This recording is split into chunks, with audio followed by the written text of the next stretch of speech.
இருந்த போதிலும் இந்த நாடகத்தில் வந்திருக்கிறீங்களே, நீங்க யாரு, உங்களுடைய பெயர் என்னங்க? ஆமாம்மா, செந்திரு மாலின் தங்கை சுந்தர விஜயனின் தேவி. தேவி அப்பேர் வட்ட. ஆமாம்மா, சங்குது பாவரையினை பொறுப்பிடமாக ஆண்டுள்ளக்கூடிய ஸ்ரீ கண்ண பரமாத்மா மாயவனாகி எம்பெருமானின் தங்கை வட மதுரையை அரசாட்சி செய்து வரக்கூடிய வசுதேவ மன்னருக்கும் தேவகி ரோகிணி அம்மையாருக்கும் பிறந்திட்ட அன்பு மகளாகிய எனது பெயர் சுபத்தரை. சுபத்தரை. சுபத்தரைன்னு சொல்றீங்களே, நீங்க காலாகாலத்தில் திருமணம் செய்திருப்பீர்களே, நீங்கள் யாரை கல்யாணம் பண்ணீங்க? குருநாடு குருகுலம். குந்தியின் புதல்வர்கள் 5 பேர். சரிங்க. மகாராஜருக்கும் குந்தி மந்தாரை அம்மையாருக்கும் மக்கள் பிறந்தார் ஐவர் ராஜாக்கள். அவர்களின் நடுப்பிறந்த நாயகராக விளங்கக்கூடிய அர்ஜுன மகாராஜரே எனக்கு கடமையாகும். கணவரோ அரசு மகாராஜன். மீதி எங்க நிறைய அரைச்சிருக்கோம். என்னடா அரசு பார்த்திபன் பர்குணன் என்று சொல்லக்கூடிய அர்ஜுன மகாராஜராக இருந்தாலும் எங்களது திருமணம் எப்போது நடந்தது? உங்களுடைய திருமணம் எப்படி நடந்தது? எப்படி நடந்தது?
சந்திரகுலத்து அரசராக விளங்கக்கூடிய அர்ஜுன மகாராஜரை நான் எவ்விதம் திருமணம் செய்தேன்? அப்படிதான் உங்க கல்யாணம் நடந்துச்சு. ஒரு நாள் ஒரு தினத்தில். ஆமாங்க.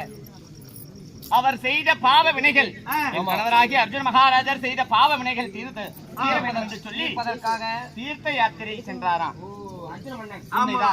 தீர்த்த யாத்திரை சென்ற என் கணவர் வரும் பொழுது சங்குத் பாவரின் வழியாக வரும்போது எப்படி வந்தாரு?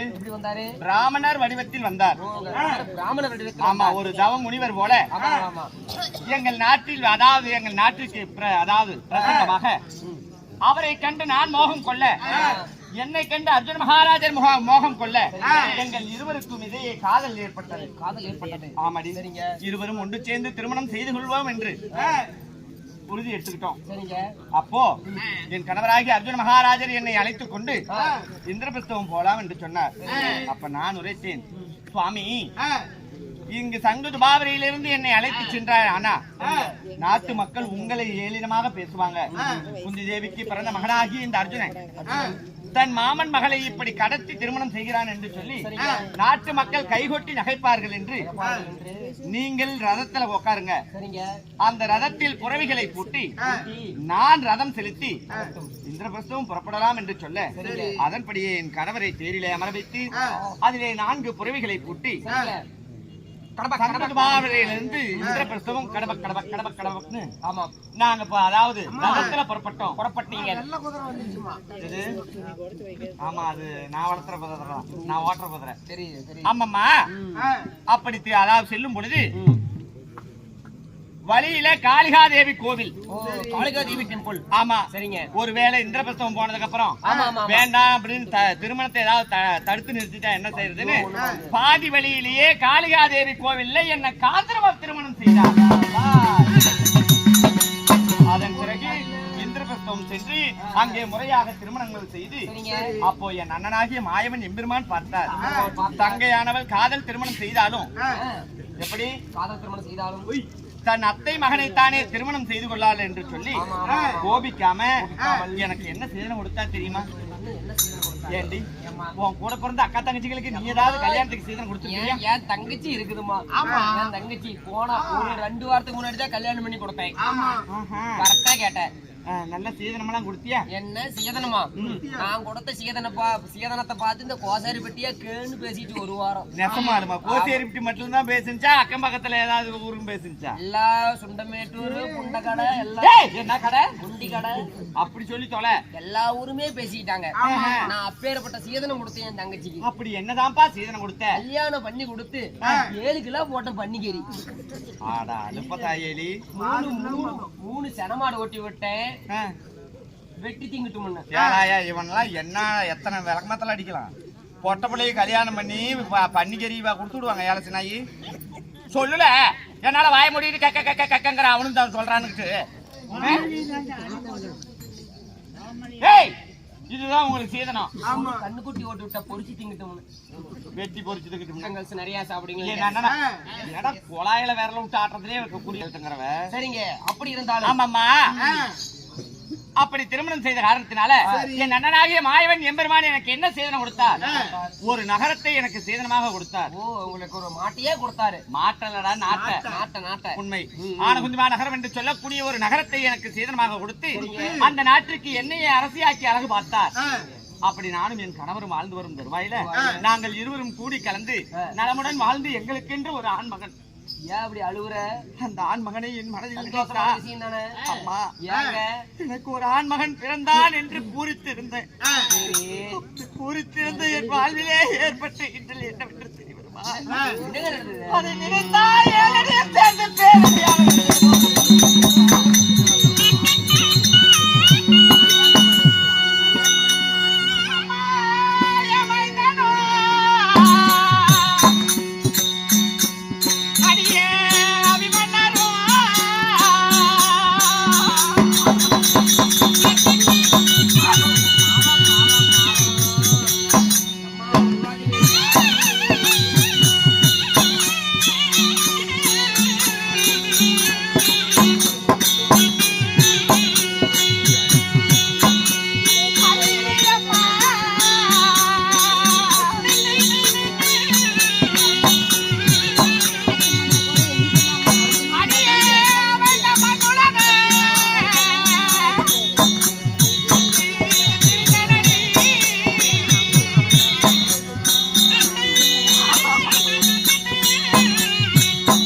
எனக்கு தலைச்சை கொல்லி போட எனக்கு தலைச்ச முள்ள பஞ்சமம்மா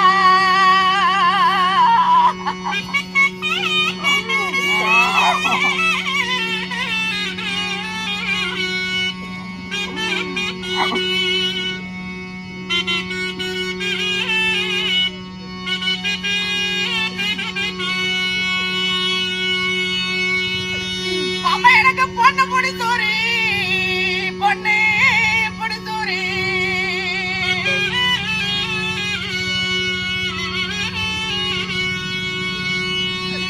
இந்த பாவ செஞ்ச சண்டாளிக்கு ஒரு முகச்சரைக்கு மேல சூரி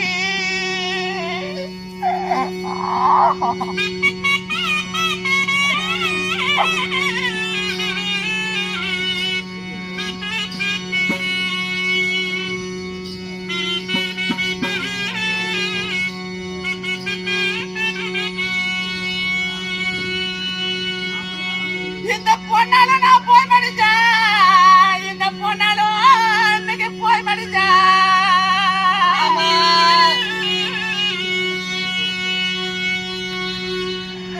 எனக்கு முகச்சரைச்சி கொல்லி போட எனக்கு மூத்த புள்ள பஞ்சமம்மா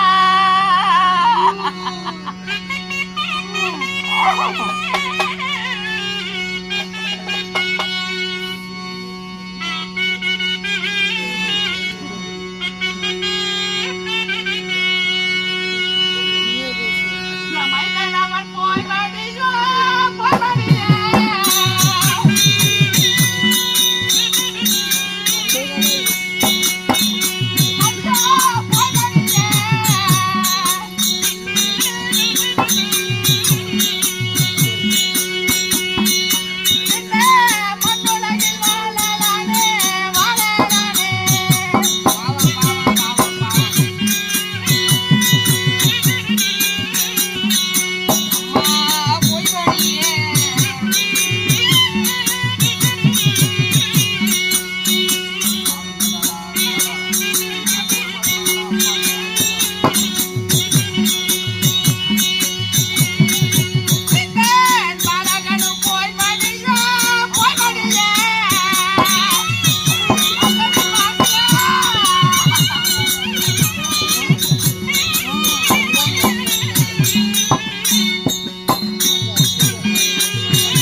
என்னங்க நடந்தது? ஏங்க இப்படி அழுது புலம்புறீங்களே? என்ன காரணம்? ஏங்க? கணவராகிய அர்ஜுன மகாராஜரை திருமணம் செய்து சந்தோஷமாக கூடி கலந்தோம். ஐயோ பாவம். என் மகனாகிய அபிமன்யுவை ஈண்டெடுத்தோம். ஈண்டெடுத்தீங்க. நாளொரு மகனையும் பொழுதொரு வண்ணமமாக வளர்த்தி வாலிபம் செய்தோம். சாமி. அவனுக்கு வாலிபம் செய்து அவனுக்கு 2 திருமணங்களையும் செய்து வைத்தோம். கல்யாணமும் பண்ணி கொடுத்தீங்க. என் அண்ணன் மகளாகிய சுந்தரி சரிங்க. மூத்த மனைவியாகவும் சரிங்க. இளைய திருமணமாக விளையாட நாட்டு மன்னராக விளங்கக்கூடிய விளையாட மன்னருக்கும் விளையாட மன்னருக்கும் அப்பம்மா விளையாட மன்னருக்கு பிறந்திட்ட ஆமாங்க. மகளாகிய உத்தரகுமாரத்தி ஆமா. அவளை 2வது திருமணமாக செய்து வைத்து சரி வச்சு. நலமோடுதான் ஆனந்தமான நகரத்தில் வாழ்ந்தோம். சரி சாமி. சரி. இந்த கால்நிலையில ஆமா. என் பெரிய மாமனாராக விளங்கக்கூடிய திருநாட்டி மகாராஜருக்கும் காந்தாரி அம்மையாருக்கும் பிறந்திருந்த மக்களாகிய கௌரவர்கள் 100 பேர். அவர்களுக்கும் என் கணவரும் அவருடைய அண்ணன் தம்பிகளாகிய பாண்டவர் 5 ராஜாக்கள். இப்படி கௌரவர்களுக்கும் பாண்டவர்களுக்கும் இடையே பார்த்தா அதாவது பகை ஏற்பட்டு அந்த பகையின் காரணமாக நாட்டுக்காக இருவருக்கும் இடையே 18 நாள் பாரத போர் என்று நடந்தது. பண்டை. உண்மைதான். ஓ. அந்த பாரத போர் களத்தில் சரிங்க. 13ஆம் நாள் யுத்தத்திரண்டு மூத்த மாமாவாக விளங்கக்கூடிய தர்மபுத்திர மகாராஜரின் பாசறைக்கு காவலுக்கு சென்ற என் மகனை அந்த துரியோதனனோ பாவி நயவஞ்சகனாகிய சகனியோ கொடியவனாகிய கர்ணனோ அந்த சைந்தவனும் சேர்ந்து துரோணரை அதாவது அனைவருக்கும் என் மகனை சிறுவன் என்றும் பாராமல் சரிங்க 13ஆம் நாள் யுத்தத்தில் வெட்டி கூறு போட்டார்களே அம்மா.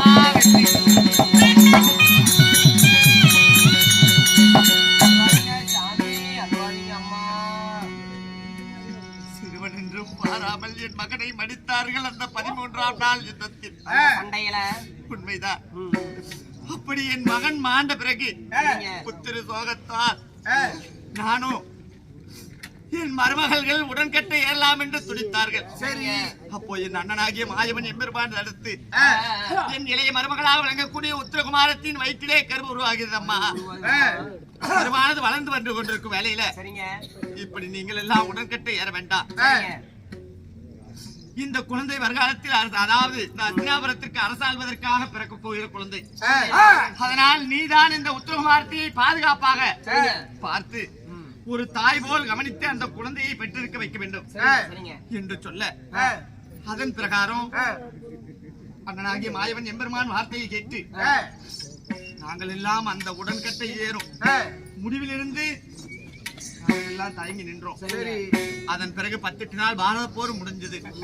அந்த பாரத போரில் 5 பஞ்ச பாண்டவர்கள் என் கணவரும் அவருடைய அண்ணன் தம்பிமார்களுமே ஜெயம் பெற்றார்கள். ஜெயம் பெற்ற காரணத்தால் என் மூத்த மாமாவாகிய தர்மபுத்திர மகாராஜர் இப்பொழுது அஸ்தினாபுரத்தை ஆட்சி செய்து வருகிறார். அங்கு தேசத்தை ஆட்சி செய்த நான், அதாவது ஆனகுஞ்சி மாநகரத்தை ஆட்சி செய்த நான், இந்த பாரத போர்கள் முடிந்த பிறகு என் நாடு நகரை எல்லாம் என் கணவர் மற்றும் என் மாமாவாக விளங்கக்கூடிய தர்மபுத்திர மகாராஜரிடம் ஒப்படைத்து விட்டு என் மகன் மாண்ட பிறகு அஸ்தினாபுரத்தில் என் கணவரோடு தான் வாழ்ந்து வருகிறேன். அஸ்தினாபுரத்தில் எனது அந்த வரத்தில் இருக்கிறேன். இருந்த பொழுதிலும் இன்றைக்கு தினந்தோறும் என் கணவரை பார்த்து பதிபக்தியால் அவர் பாதத்தை தொட்டு வணங்குவது வழக்கம். அதனால் என் கணவரை காண வேண்டும். போகலாம்.